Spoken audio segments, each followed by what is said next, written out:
Vous êtes soutien d'Éric Zemmour. En fait, vous étiez du côté de Marine Le Pen et puis vous avez fait un choix.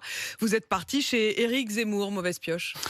Pas du tout, pas du tout. Moi, je suis parti par conviction et pas par pari ou je ne sais quel calcul. Et ces convictions, je les garde. C'est la raison pour laquelle je reste un soutien indéfectible d'Éric Zemmour. Mais vous voterez Marine Le Pen. Je voterai Marine Le Pen sans hésitation. Bien sûr, 5 ans de macronisme de plus, ce serait 5 ans de macronisme de trop.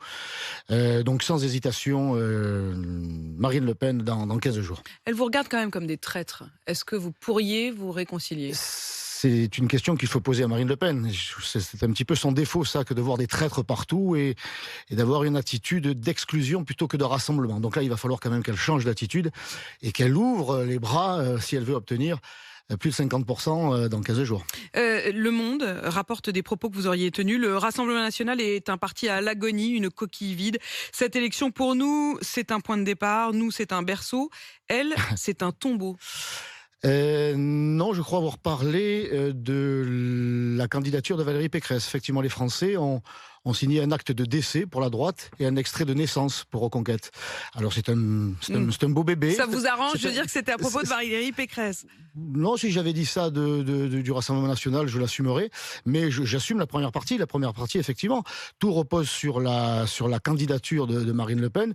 J'ai un très grand respect pour les militants qui sont au Rassemblement national, mais ils sont de moins en moins nombreux, c'est le cas de le dire. Et je les connais bien. Et les adhérents, il en reste quelques milliers. Les cadres, il y en a toujours aussi peu. Et je dirais même de moins en moins. Donc, cela repose essentiellement, pour ne pas dire exclusivement, sur Marine Le Pen.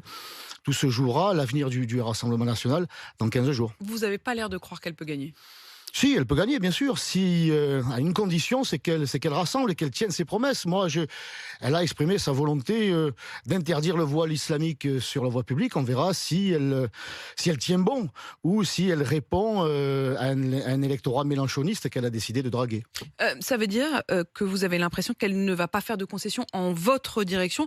Est-ce que vous allez tenter de vous mettre autour de la table, de vous mettre d'accord, par exemple, sur une majorité à construire, sur des élections législatives? Est-ce que c'est possible de discuter autour de la table ou est-ce que vous le souhaitez? Est-ce qu'elle le souhaite?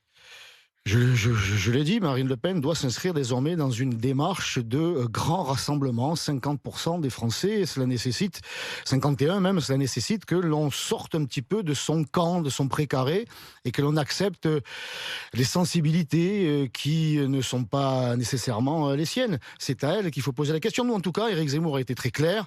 Non seulement pas une voix pour Emmanuel Macron, mais toutes les voix pour Marine Le Pen. À elle, je veux dire, de saisir cette main tendue. Je poserai évidemment la question tout à l'heure aussi à Robert Ménard, qui est l'un de ses soutiens, qui lui avait hésité, comme vous, on le sentait bien, ami aussi avec Éric Zemmour ou Marion Maréchal, mais qui avait fait le choix de rester du côté de Marine Le Pen.